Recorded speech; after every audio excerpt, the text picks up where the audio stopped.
For me, being non-binary is existing outside of the gender binary, right? Like, we know that there's man, there's woman. And for me, non-binary is saying, like, I actually reject both of those for myself, because they aren't, like, useful frameworks for me. And instead, I'm choosing, like, a third space or maybe no space at all. What's up, y'all? Welcome to Bumble Presents Luv2SeeIt, hosted by yours truly, Teyana Taylor. Come along for the ride and celebrate Black love with us, because Bumble loves to see that, and so do I.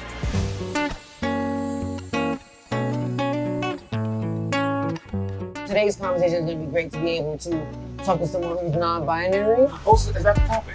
Dating beyond the binary. Oh! Yeah. Here. What's a food truck? Excuse me? Oh, listen. What's a snacks? Hey, y'all, excuse me? Oh, Shut up! girl, shut up! You got with your car? Girl, my car broke down. They broke down. You know Good what timing. Look, you got good I timing. know, girl. Hop in. Okay, don't get snatched up. Don't get snatched up. Okay, be safe. Yeah, you do. Come Okay, on, hop okay. in. Thank you, girl.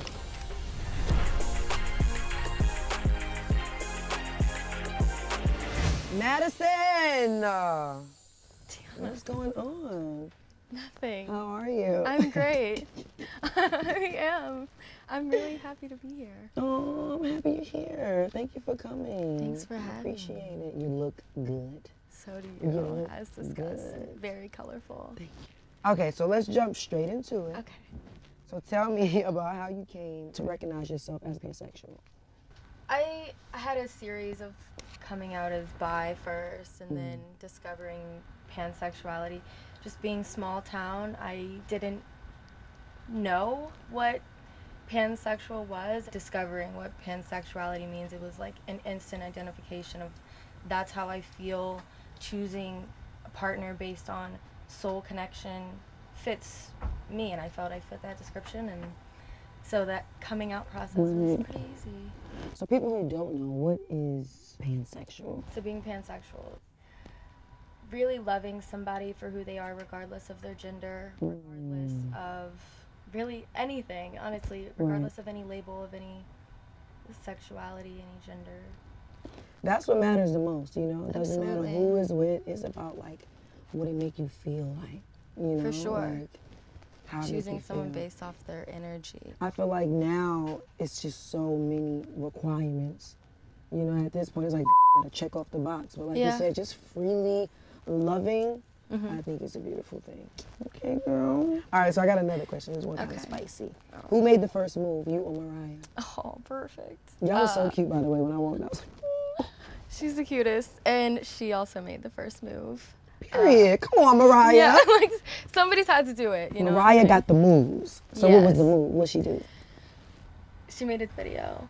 Basically just shooting her shot.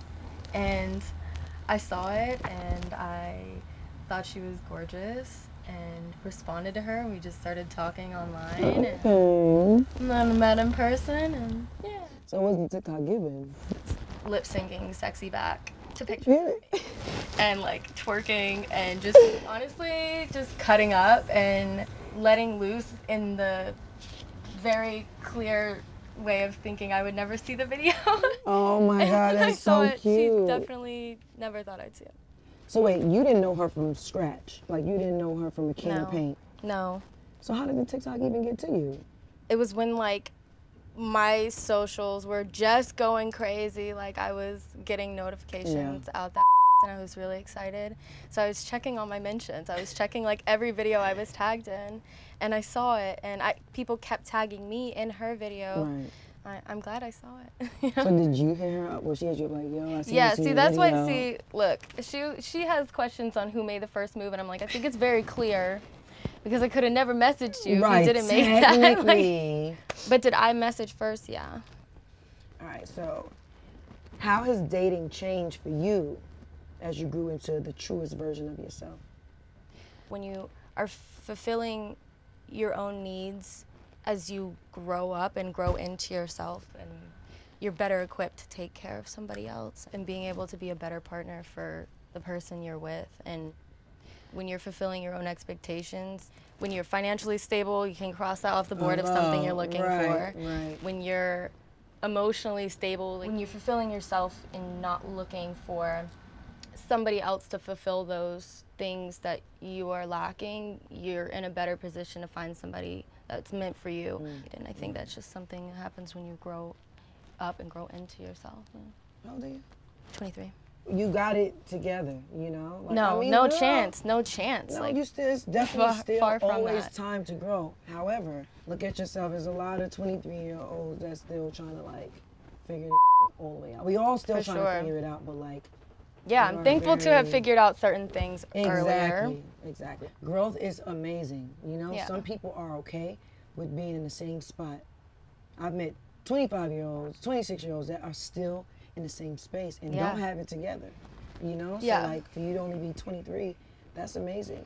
Like, it reminds me a lot of myself. Like, at 23, like, I knew, you know? I still had growing to do. Of course. But, like, I had my together, you know what I'm saying? Yeah. I had to learn quickly. Yeah. So, you know, I get it. I get it. Okay, so do you feel Gen Z approaches dating beyond the binary differently? I do. I feel like Gen Z in general has a better concept of dating somebody based on their energy, whereas I feel older generations were more so looking for partners based on the stereotype that they would fulfill as either a wife, husband, but more so like a mom or a father, you know? Where I feel as the younger generation is like obsessed with energy, which I love. I love that people are understanding that concept of like what is meant for you is more important than what the stereotype for you. Yeah. You know, it's a certain freedom of love. Yeah. Like Gen Z doesn't give a about pissing people off, I feel like at all. So since coming out as pansexual, how has what you look for in a partner changed?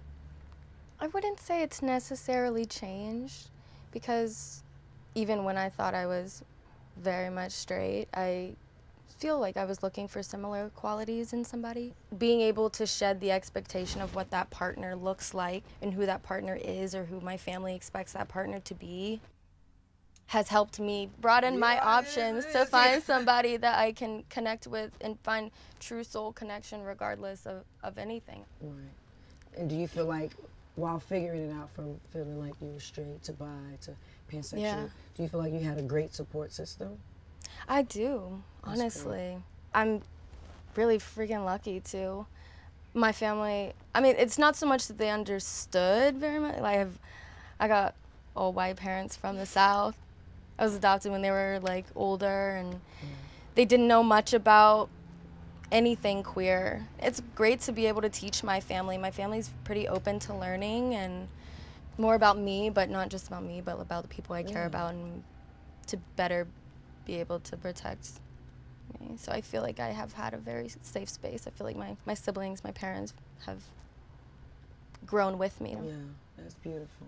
So why do you think dating apps and online spaces are so important for the LGBTQ community? I think the online spaces are so important because not everybody lives in a city where they have the community so accessible, you know? I know, being from Kernersville, North Carolina, I knew of 2 people who were out. There were a couple of gay guys, but I didn't know anything about being queer. It was all very much still like being gay and still fitting into these boxes of what's expected in the South. So I think being online and being able to reach a broader group of people. Everybody deserves love, and when you're online and you're able to meet so many more people than just the queer people that you know in your area, you're really opening yourself up to find true love.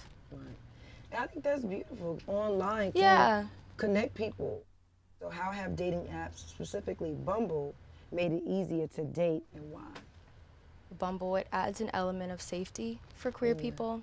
It can be pretty dangerous depending on your visibility. And you don't always want to like edit yourself so that you feel safe. And I feel like being online and being on a dating app gives you the freedom and safety to be 100% yourself and find somebody that accepts all of that. Because there's not a lot of safe spaces. Yeah. But like from seeing my friends be on Bumble and different things like that, like they really love it. Yeah. They really love it. And of course, there's so many other like dating apps, I'm sure. But everybody keep running to Bumble, so Bumble doing something right. They're doing something right. All my friends talk about them, so hey. Oh, that's all the questions. Beep, beep. Yeah. We're gonna move it over to the Bumble Booth and have a little chatty patty. Feeling safe and feeling seen is everything. We gotta mention that Bumble has a few ways to make sure the queer community feels both. Choose from a long list of gender identities and decide who you want to be shown to. So you only match with the people that celebrate you for you. That's very important. And if anyone ever makes you feel less than because of your identity, report them and Bumble will take care of it. Period, Bumble. There's no place for that, especially here on Bumble.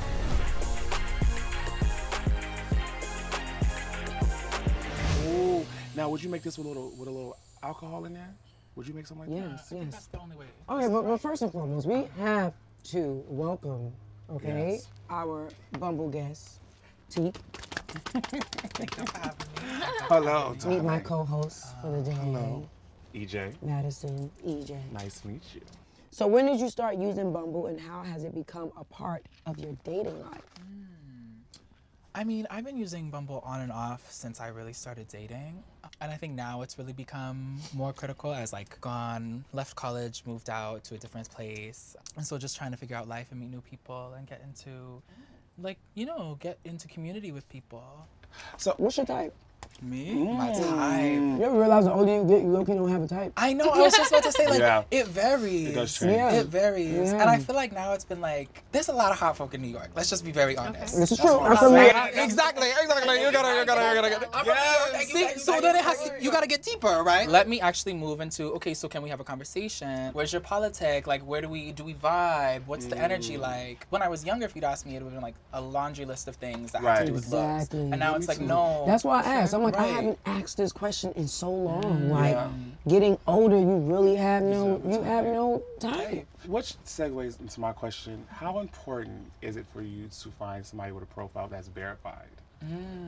For me, I know it's very important. The reason why I with Bumble and why I'm really proud of them is because what I think everybody needs to understand is all this is dangerous. And I love that they're really trying to make it happen behind the scenes and getting it done and just making the actions louder than the words, Yeah. you know? Because that was one of my main things with Bumble. I'm like, yo, how do we keep everyone protected? Are we all on the same page?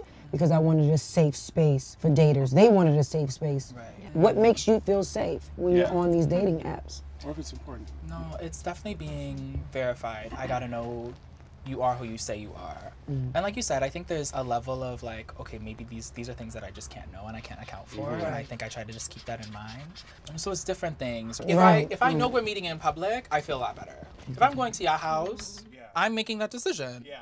I think there are things that I'll do to make myself feel more comfortable. Like, all of my friends have my location. Bare minimum. Everybody's got my location. I'm texting them like, oh, hey, I'm leaving. I got here. Which is safe. Yeah. Exactly. And I just try to trust my intuition about it too. It's like, oh no, if there's a gut feeling that this is not gonna be safe, if I haven't like communicated with them in a way, like if we haven't FaceTimed, and I'm glad Bumble has included that, like the videos and whatnot.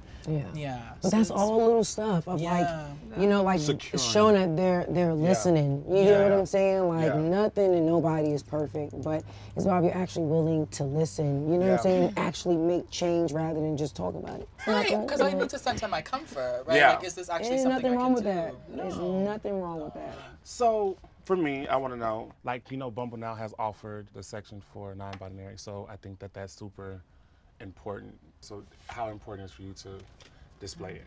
I think it's really important because it's like, how are you going to refer to me otherwise? I want you to understand who I am somewhat before you meet me. And I feel like pronouns do that in the sense of like, okay, you know where I sit. And I think people are usually really receptive. Like there's sometimes I'm chatting and they'll slip up and they'll say like, oh, you're a handsome man, da da da da. And then they'll be like, oh wait, I'm sorry, da da da da. And it's cute, right? Because I think like without the pronouns that wouldn't happen. Right. Exactly. Like they wouldn't have that entry point to say like, oh no, I'm sorry I messed up, or oh no, now I understand a bit more about who you are. So I think it's really important. And also just getting there, you ain't gotta do all that explaining. Exactly. Okay, baby. You read my profile. You read it. You were there. You know what I'm saying? Let's be clear. For those who did not read the page or don't know a full understanding of what it is, can you explain? I'll try to explain this two ways, I think. For me, being non-binary is existing outside of the gender binary, right? Like, we know that there's man, there's woman. And for me, non-binary is saying, like, I actually reject both of those for myself because they aren't, like, useful frameworks for me. And instead, I'm choosing, like, a third space or maybe no space at all. And so I think also on the flip side, non-binary is not only the way I maneuver through the world, but also, like, thinking about how do I want people to understand my gender and understand my gender expression. Rather than being a super feminine man, it's like, no, I just exist. Like, it could change depending on who you ask, and I think that's the really cool thing about it, is that there's so much space for reinvention. And I think that's critical. Like, I think we all should have a very personal relationship with how we identify. But so much of the way we approach gender in society is we're forcing it on people. And so that's what non-binary people are always trying to talk about. Non-binary folk, trans folk are always trying to talk about, like, actually, this can look so different, right? Like, if I had the space to articulate my own language and my own way of being, it would look radically different than what you're giving me. I think confidence is the key in all. I think that I had to learn to find self-love, and I really had to learn to live in self-love because in my mind, I'm Teyana size, her size and height. Then I realized when I be seeing myself play back on pictures, it's like Robin Big. So in my brain, I see myself different. I realize, like, no, you're 6'3", your hair is big. Me being confident in who I am has changed the perspective for a lot of men that I know. Actually, make people love me. Like, yo, you know, EJ. You have to learn and grow and come into yourself. Like, society doesn't do a good job of, like, teaching you how to love yourself in all of your flaws and everything. And I think we can do a better job collectively of, like, bigging up people, like bigging up our friends and saying, like, oh no, you look good regardless. Like, I like what you're wearing. I like how you're expressing yourself. Most importantly, self-love is the best love. Because I feel like ever since I've met Teyana, which was years ago, she's always embraced her gay friends and almost forced fed you. Just gotta accept you know. But I think it's great if you have, like, you know, your straight or your cis friends that you feel protected by and you feel like will advocate for you when you're not around. Exactly. Will especially that. Will be there and, like, to literally force people, like, you either accept it or you don't. And I think as that ally, and you're in that ally role and you're in that protector role, I mean. You don't get the chance to meet people. You don't get to now people are like, you're a really dope person, but you never would have got to know that because all you saw was the aesthetic that ran you off first. But once you move past the aesthetic and you see the person, then you can be like, oh, I really do rock with you. I really do like what you stand for. On that note, this has been a lovely conversation. Love you guys. Thank you so much. EJ, thank you. Usually I'll leave you in the driver's seat. Let me go and bring you out there. You're driving the bus. It's so much fun. I'm gonna go back to the driver's seat. This was cute though. Yeah, this was very, very cute. Yeah. And I love that now I know that I can. Non-binary, that's me. Oh, so you was able to help. I am. And I'm serious because I just am just me. So exactly. Yeah. That's it. That's that's so dope. Like something like came out of this. It was deeper than just a conversation. That was so beautiful. Yeah. I'm so glad. That's it. Call it what it is. Let's give it EJ. There are people whose pronouns are their preferred pronouns, just their name. Yeah. EJ. Thank you guys. It's so good meeting y'all. All right, go on, get out. I'm gonna need a ride home. I got we're definitely gonna give her a ride home. Did Mariah fix the car? Is the car in good hands now? No, she's under the hood. Oh, what? Whoa.